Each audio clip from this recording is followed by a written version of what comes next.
In this video, you will learn what are various ways to troubleshoot your Netgear EX5000 Gear Range Extender device during setup in case if you are unable to connect to 92.168.1.250 website and the site shows an error stating not connected to your Netgear Range Extender device. Or extender connected but no internet connection. Here are some tips.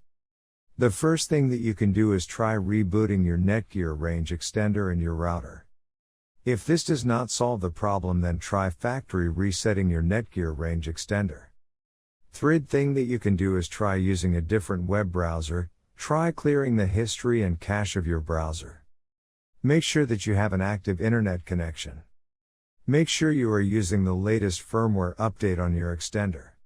Before heading ahead into the video, in case you are facing any issue with your Netgear Range Extender device, get in touch with our Netgear experts. Thanks for watching our video, and do not forget to like, share, and comment on the video, so that you never miss any video from our channel.